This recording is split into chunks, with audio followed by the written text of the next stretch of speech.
Hello, welcome to Temple Baptist Church. We're glad you have joined us for your devotional time. We're going to be in the book of Malachi, chapter 1. And I don't know, I struggle with how many verses to read, but let's just look at verse 6 here, and then I'll encourage you to read on through verse 11. But I think you'll get this. A son honors his father, and a servant his master. If then I am a father, where is my honor? And if I am a master, where is my reverence, say the Lord of hosts. To you priests who despise my name, yet you say, in what way have we despised your name? In a sacrificial way, the burnt offering that was required by the Levitical law was a choice animal, no blemishes. Now, it would have been easier to offer God a sick lamb, or one with a broken leg. If the lamb had very little value at all because of some blemish on it or something like that, it would be easier to give up. And that's what Malachi is saying here to the priest that he's talking to. He's accusing the priest of accepting these kind of offerings. Rather than the best, they're accepting that, and he warned that doing so polluted God's altar and dishonored him.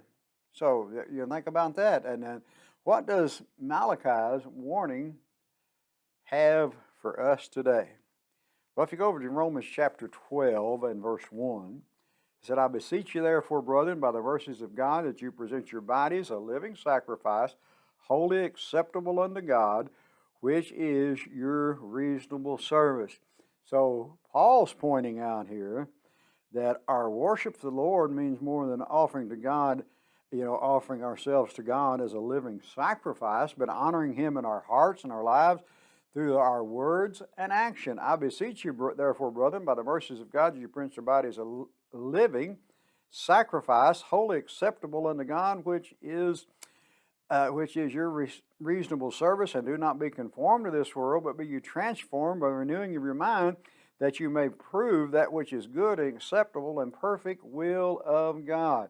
Honor Him with our hearts, our living through the word and action.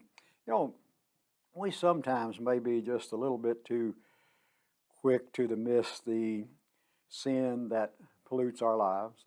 It's there. We're in the world. We're not of the world. We're in the world. It's all around us everywhere. But but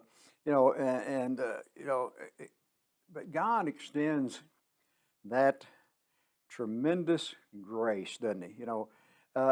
Even so, when we should long for our lives to live to God a pure sacrifice. He gave the perfect sacrifice for us, so our reasonable service is, I beseech you therefore, brethren, by the mercies of God, you present your bodies a living sacrifice, wholly acceptable unto God, which is your reasonable service. That's just it. That's just I'd urge you, that's just rational. Just rational thinking, what Paul is saying here. It's just rational. So let's live for God today. Let's give Him our best. I can give Him some cast off. And what I'm giving Him is not really the best, but it'll do. No, let's give God the best. Come be a part of our services here at Temple. We meet on Sunday mornings. Our first worship service is at 8. Our Sunday school classes meet at 9. Our second worship service is at 10 a.m. on Sunday morning. Then we meet Sunday night at 6 and Wednesday night at 7. May God bless you is our prayer.